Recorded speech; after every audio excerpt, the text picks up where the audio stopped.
আসসালামু আলাইকুম। সুমাইমের চ্যানেল থেকে আপনাদের সবাইকে স্বাগতম।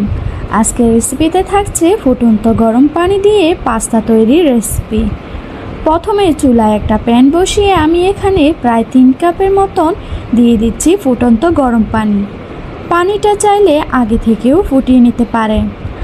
আর এই 3 কাপ পানিতে দিয়ে দিচ্ছি 2 কাপ পাস্তা।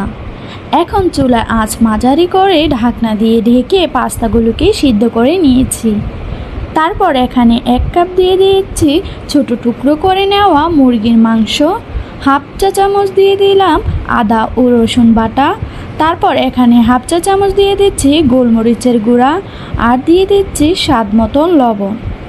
এখন সব কিছু নেড়ে চেড়ে একসাথে করে মিশিয়ে নিচ্ছি। এই পর্যায়ে ঢাকনা দিয়ে রেখে দিচ্ছি যাতে মুরগির মাংসের টুকরোগুলো খুব ভালো করে সিদ্ধ হয়ে আসে। তারপর এখানে দিয়ে দিচ্ছি পেঁয়াজ কুচি আর একটা ক্যাপসিকাম। সব কিছুকে এখন একসাথে করে মিশিয়ে আবারও ঢাকনা দিয়ে ঢেকে দিচ্ছি 1 মিনিটের জন্য। এখন এখানে দিয়ে দিচ্ছি টেস্টি মশলা। তারপর দিয়ে দিয়েছি হাফ চা চামচ চিলি ফ্লেক্স আর হাফ চা চামচ দিয়ে দিলাম বাটার। তারপর দিয়ে দিয়েছি অর্ধেকটা টমেটো কুচি। সব কিছু একসাথে করে নেড়ে চেড়ে মিশিয়ে নিচ্ছি। আর এখন দিয়ে দিচ্ছি কিছুটা বেসিক্স। এটা অপশনাল, বাসায় থাকলে দিতে পারেন, আবার না থাকলে স্কিপও করতে পারেন। তারপর এখানে 1 চা চামচ দিয়ে দিচ্ছি সয়া সস আর এখন দিয়ে দিচ্ছি স্বাদ মতন টমেটো সস। টমেটো সসটা আপনাদের পছন্দ মতন চাইলে বাড়িয়ে বা কমিয়েও দিতে পারেন, এটা যার যার স্বাদ অনুযায়ী।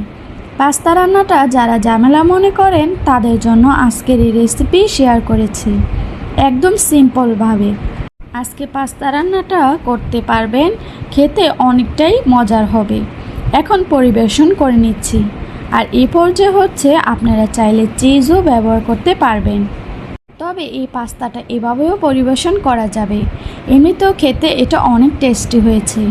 পরিবেশন করার পর দেখুন দেখতে কতটা সুন্দর হয়েছে। এটা দেখতে যতটা না সুন্দর, খেতে তার চেয়ে বেশি দ্বিগুণ মজা। তো বন্ধুরা, সহজ রেসিপিতে আজকের এই পাস্তা রেসিপিটা শেয়ার করলাম। আশা করছি প্রতিদিনের ভিডিওর মতন আজকের ভিডিওটাও আপনাদের কাছে ভালো লেগেছে। যদি ভালো লেগে থাকে তাহলে অবশ্যই লাইক কমেন্ট শেয়ার করে জানাবেন। ধন্যবাদ। আসসালামু আলাইকুম রহমতুল্লাহি ওয়া বারাকাতুহু।